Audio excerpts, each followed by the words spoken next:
It's party time. Welcome to the dance floor, boys. On May 1st. Cap, we got incoming. Incoming already came in. The summer's greatest heroes.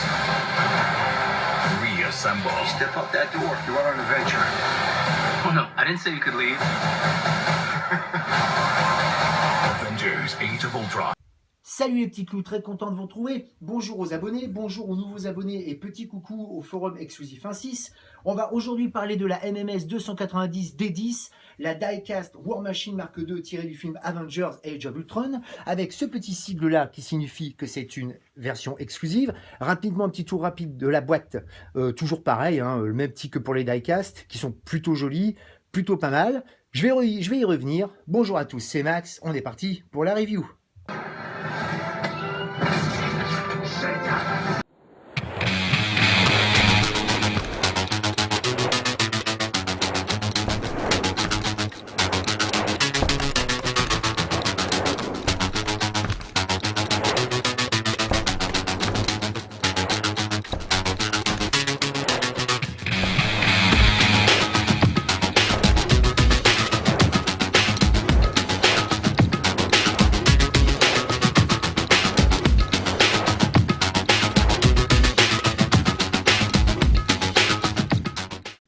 Voilà, une fois de plus, ce que ça donne une fois sorti de la boîte. Alors, vous allez sûrement ressentir de ma part, pendant cette review, un peu d'amertume, voire un peu de mélancolie. Enfin bref, pas une vidéo comme d'habitude, simplement parce que la pièce que vous avez là, moi, cette pièce-là, ça a été un peu une petite révélation, bon, que je connaissais déjà et que je pense tous les collectionneurs ont à un certain moment. Elle a beau être magnifique, parce qu'elle est magnifique, elle a beau être quasiment sans défaut, parce que je savais très bien qu'on peut toujours trouver un défaut sur une pièce. Bon, moi, je dirais qu'elle a aucun défaut là, mais j'ai pas eu le temps de trop fouiller. Oui, parce qu'en vérité, j'arrive juste du boulot et donc je me dépêche pour vous faire non pas une, mais 2 reviews pour le week-end. Donc ça, c'est la bonne surprise pour tout le monde.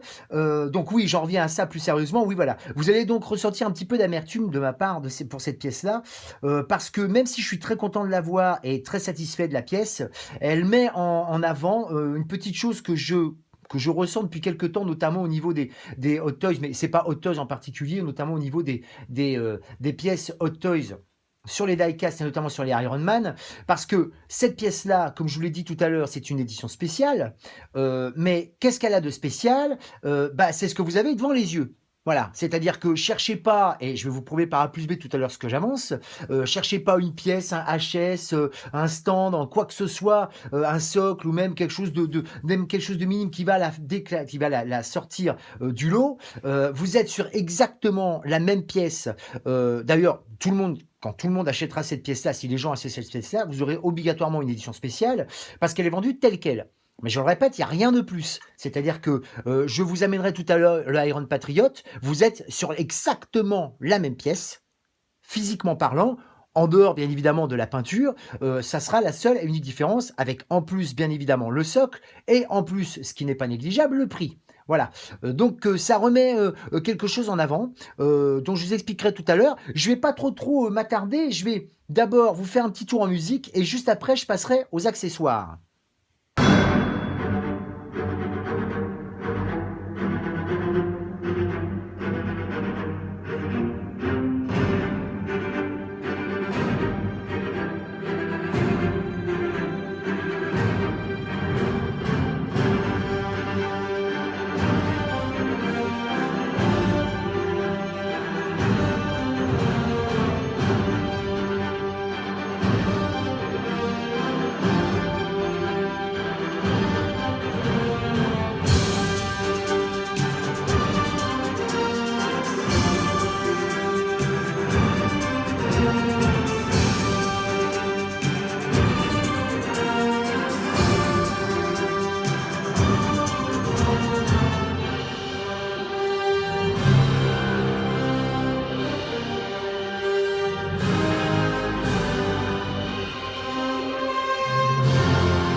voilà ce que ça donne un petit peu aussi en musique. Alors, je vais essayer d'expliquer ce que je viens de vous dire, enfin ce que je vous ai dit juste avant la présentation en musique, l'espèce d'amertume. Voilà, c'est une pièce qui, moi, j'apprécie beaucoup. Il faut savoir que la potence, voilà ce qui me gêne en vérité. Voilà pour moi le gros défaut de cette pièce. J'en ai plusieurs, mais ça rejoint, elles vont toutes dans la même direction. Le problème de cette pièce-là, c'est que, en dehors du fait qu'elle coûte la peau des fesses, c'est-à-dire au minimum, ou allez, au minimum, ça sera 390 euros, 400 euros, soit, pour vous donner une idée, plus cher que la marque 43 Diecast que j'ai acheté donc au début d'été en avant-première, enfin en avant-première, quasiment j'étais un des premiers. Je me la pète un peu, mais c'est vrai que j'étais un des premiers Français à l'avoir parce que dès qu'ils l'ont eu en Asie, je l'ai acheté, donc 2 jours après je l'avais. Je l'ai acheté moins cher que celle-ci. Bon, la première chose, c'est qu'elle est vendue en édition spéciale. Alors, c'est quoi exactement cette édition spéciale? Bah justement, on ne sait rien. On n'en sait rien. On comprend ce qu'ils veulent faire. Cette édition-là, tout simplement, qui rejoint donc la collection Age of Ultron, vous le voyez avec le A ici, a été vendue pendant une convention en Asie pendant cet été, ou un petit peu à la fin de l'été, je ne sais plus.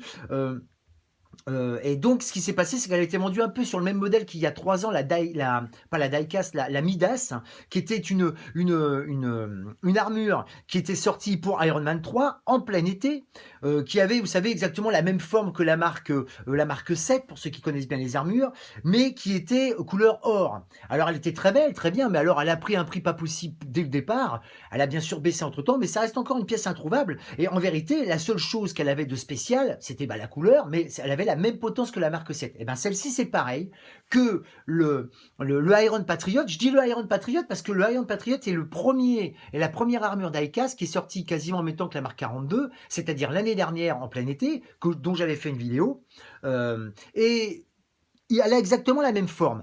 Et je vais vous dire, non seulement elle a la même forme, elle a même, si vous voulez, un peu les mêmes défauts, enfin les défauts notamment de potence, puisque vous savez que pour la marque 42 notamment, et tout le reste des pièces, vous allez avoir toujours notamment ce fameux système, vous savez, où vous pouvez notamment écarter un petit peu les épaules, pour que ce soit plus ample et qu'il y ait un peu plus de mouvement à faire.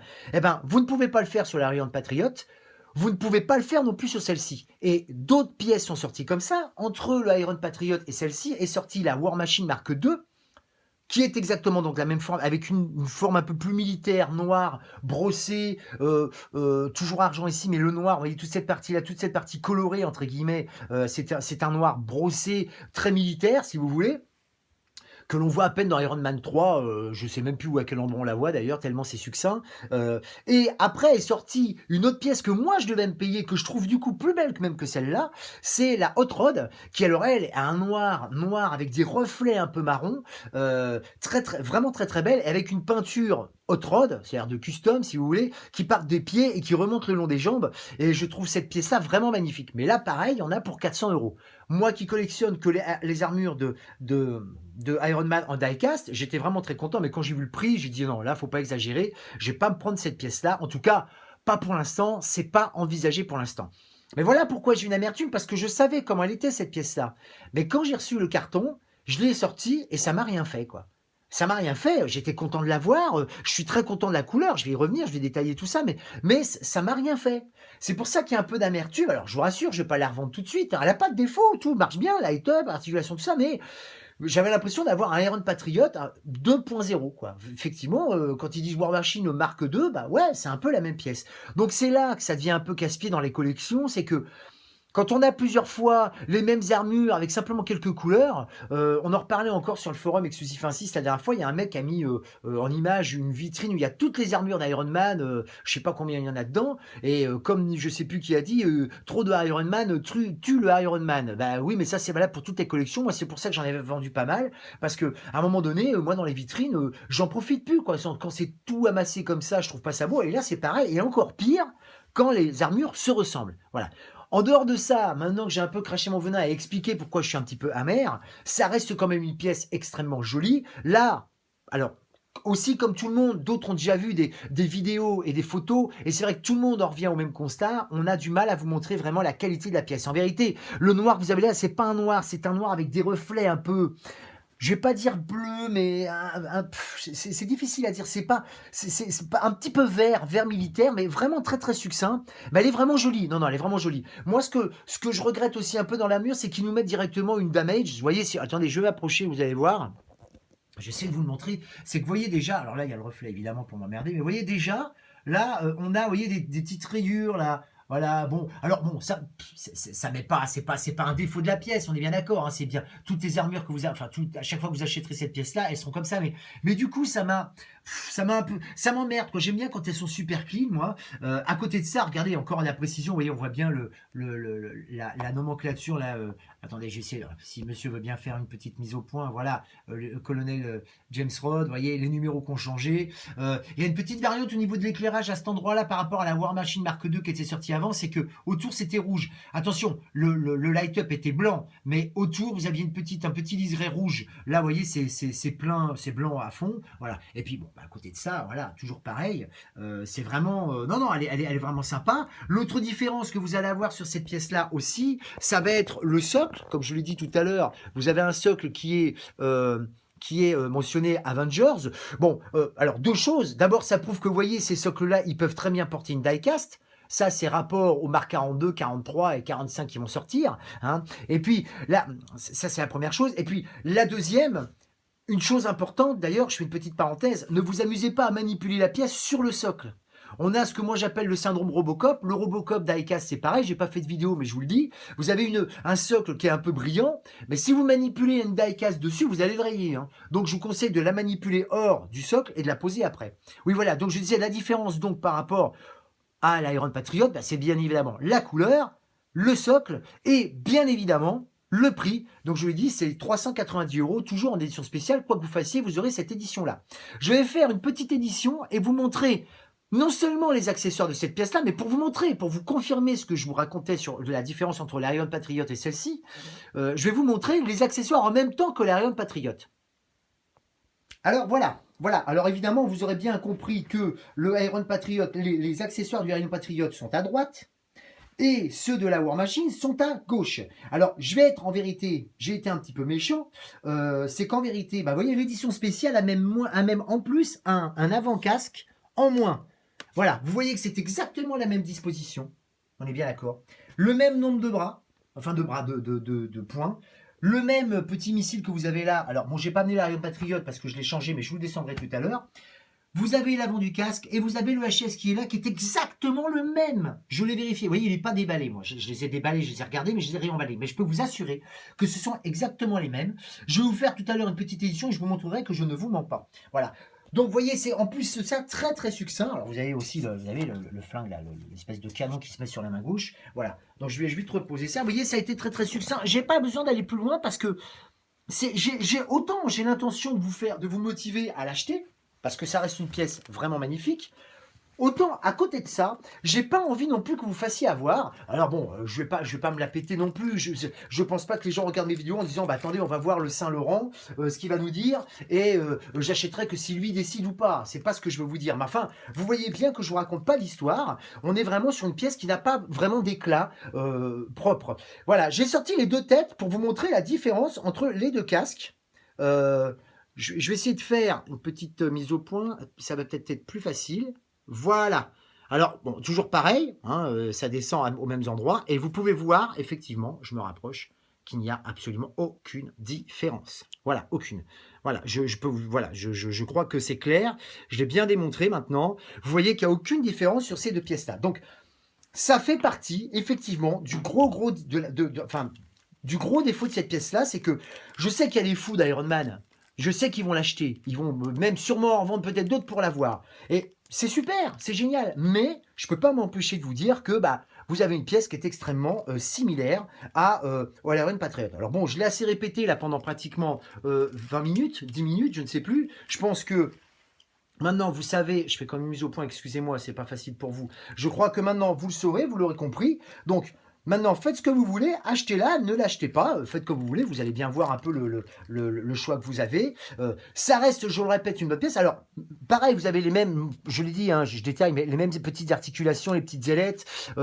Pareil, le même bordel pour mettre les piles à l'arrière, sur le casque, les bras et tout. Moi, je les ai pas mis parce qu'en général, je veux pas me faire chier à les mettre et puis à les enlever après. Donc, mais tout fonctionne bien, j'ai testé. Voilà. Vous avez les points articulés, vous avez le canon que vous pouvez mettre là, les mêmes boutons aux mêmes endroits. Pas de problème d'articulation.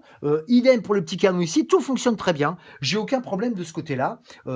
C'est une pièce qui est quand même, si j'enlève tout ce que j'ai dit négatif, c'est une pièce qui est complètement réussie et qui est vraiment, vraiment jolie. Voilà. Après, ah oui, oui, c'est bien vert. Hein. Je revois le reflet là, par exemple. Alors, si vous le voyez pas, c'est bien un reflet vert un peu militaire. C'est pas kaki, mais c'est vert militaire. Vous voyez, vert camouflage, l'espèce de reflet que vous avez sur l'armure. Voilà, c'est ça. Voilà. Alors, je sais qu'il y a plein de gens qui vont me dire, mais attends, Laurent, tu déconnes. La pièce, elle est quand même mieux réussie que ça, tout ça. Mais elle est pas ratée. Comme le Iron Patriot n'était pas raté, comme la Hot Rod n'est pas ratée, parce que je l'ai pas, mais je l'ai eu dans la main. Donc, je peux vous dire que franchement, moi je l'adore cette pièce-là. Certains, notamment dans Exclusif 1.6 l'ont, et je peux vous assurer qu'ils vous diront que du bien de cette pièce-là, en tout cas au point de vue esthétique.